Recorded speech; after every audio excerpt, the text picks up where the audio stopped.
So, all right, cool. So we are about to start this video. Shouldn't be too long. My head's still cut off. Okay, this is a little bit better here. Okay, bring the mic over a little bit more. Hopefully this sounds pretty good. It should sound pretty good. Let me take a listen. I got the headphones right here. How's the audio? Audio sounds decent. It could be a little bit closer, it could be a little bit louder, but this volume I think is good. Hopefully it's good enough for you guys too. Cool.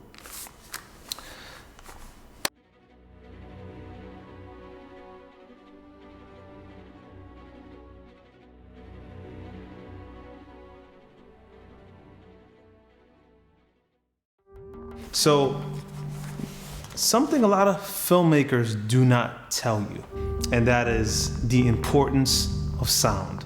Anyone who's really into films, who understands filming and cinematography and creating movies, sound is usually, they'll say to you, sound is usually half your picture. What does that mean? That means if you have terrible sound, if I just take the audio off from what I'm using to record the audio, you hear what the sound's like, you see the difference almost instantly.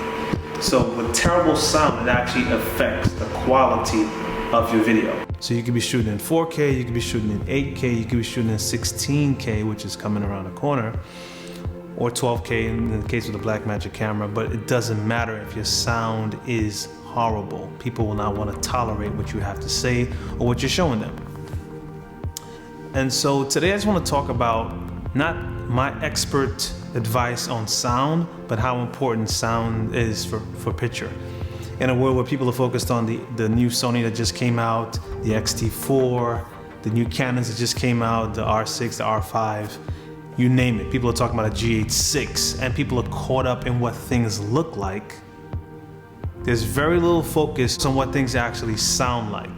So something like the Zoom H6.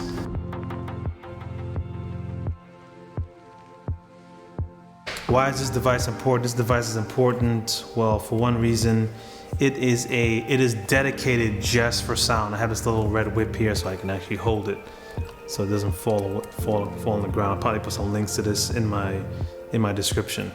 But this actually is dedicated to capture sound. So what does that mean for you? That basically means that it will do a better job at capturing sound than your camera. So it has dedicated audio inputs, which are called XLR connectors. And then you also have a line out. So you can bring in sound and send sound out. Now, why would you want to do that? Let's say you were recording like you're recording me. You don't have anything else but your recorder. You can plug a handheld mic into this, put it on top of your camera, send a feed from the back of this device into the camera to get either a reference audio or to not have to take the file off of this, just take the audio from the camera.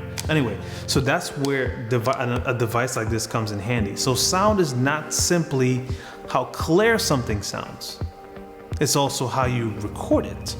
It's also how you treat the room in which you're in. So the room I'm in right now has a big echo because there's a lot of space in the room, not much furniture in here. There's some things in the room, but it's not cluttered together, thank God.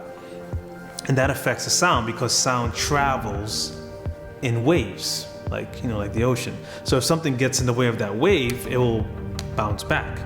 So that's what you would hear. The sound from my voice, if I speak a little bit softer, you start to hear less of the echo because the sound is not traveling as far as when I speak louder. So treating the room is important, and a lot of YouTubers will tell you that when you're starting off your YouTube videos, find a room or treat the room in which you're in to make the sound become even crisper than it, or even clearer than it sounds. And so that's important. So don't just go out and get your recorder, your Zoom H6. Don't just go out and get a microphone, which there are various types of mics that you can buy. You can get handheld mics. I'm not going to go into all the specifics, the hypercordial, the cordial. I'm not going to get into that right now. But you have your handheld mics. You have mics that go onto the clothing called lav mics or lavalier mics. Then you have the shotgun mic, which is a little bit more like laser focused, so you can kind of get something at a specific point instead of having to record everything in the room or everything in your space. You can focus the sound in a particular area. So it's not just having those mics, which those things are important, but it's also where you record it, how close you record it. So if I get closer to this mic, you guys are gonna hear my voice get a lot louder. I don't want it to be that loud in this particular case, but you guys get the idea. So it's how close the sound is to the mic, or the source is to the mic, and also the type of mic you use, and also where you're sending all of that mic audio. Is it gonna go into the camera through some type of an adapter, or is it gonna go into the recorder?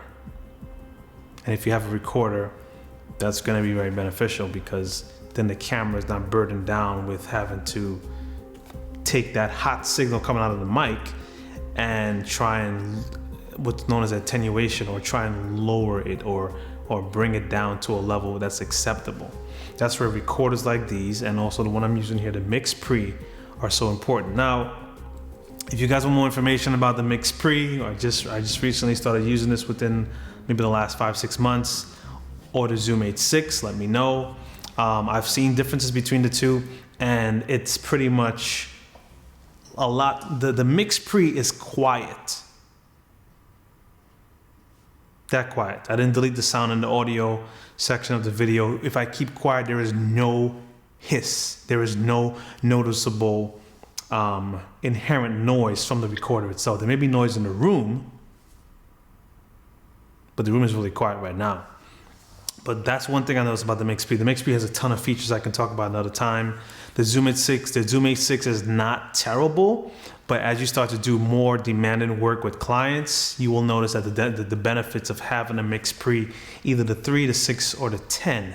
And if you really need better sound than that, they have Sound Devices, the company that makes this. They have more advanced tools in the Mix Pre series. So I did this video because there's so much focus on visuals and not much focus on sound, when sound is actually half your picture.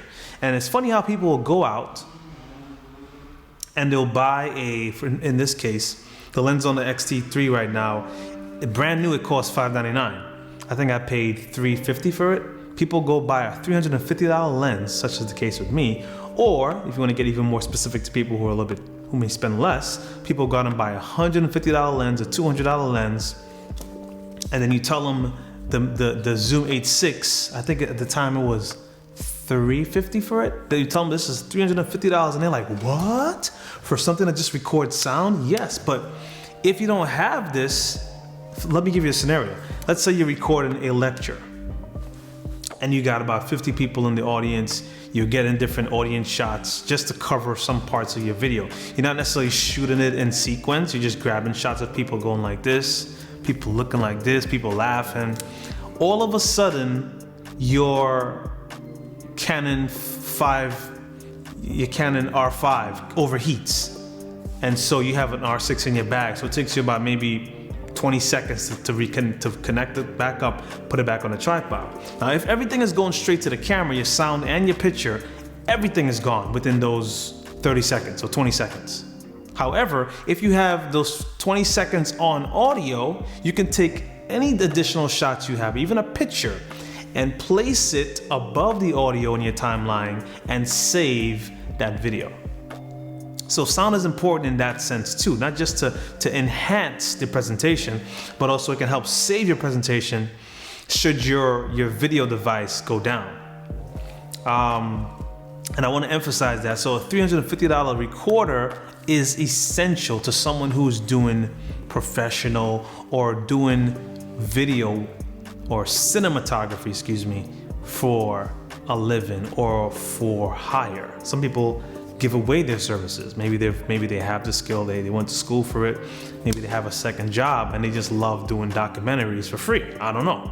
That's different. But if you are a professional filmmaker and you have a great camera or an amazing camera, you have lighting, you have lenses, you have filters, you have various pieces of equipment, a tripod, a drone, whatever the case is, invest in audio. You don't have to invest tens of thousands or even 5,000 plus, but I would say at least, my suggestion, at least $700 to $800, even $1,000 should be invested into audio. It's that important. And so that's pretty much a rundown of why I believe audio is really important for video. It can It can either break your video if the sound is too soft, too quiet, too scratchy, too much interference in the background. If you're constantly hearing this while I'm speaking, it bothers the whole presentation. But if you can hear me clearly without having to listen or raise the volume on your iPad or lower it down every 5 minutes, it becomes a distraction. If someone's screaming every 5 seconds in the background, even with clear audio, I would have to do something about that because it's going to distract me, so it's also going to distract you. So audio is half your picture. Hope this video was helpful. Let me know what you think. Leave a comment below. This has been Sewell here. Again, I'm making this channel now into what's known as Sewell Classes. Sewell Classes is basically all the things I've learned in my experience as a creative professional, not just as a filmmaker and a photographer, but also like using apps like Stripe to take payments from clients, setting up your email, setting up your website, just tidbits, not necessarily a full-on tutorial, but tidbits about the tools I use every day and tips that I can share with you to help improve your sound, your video, or even if you're doing music production. Again, my focus is photography and cinematography, but the rules of how to do certain things in business, how to do certain things within what I do and apply it to your specific area of expertise. So remember to like and subscribe to this channel. Till next time, guys, peace. Issues, hate you, then I miss you again. Selfish, I can be so selfish. Spend more time when meeting your friends. Please forgive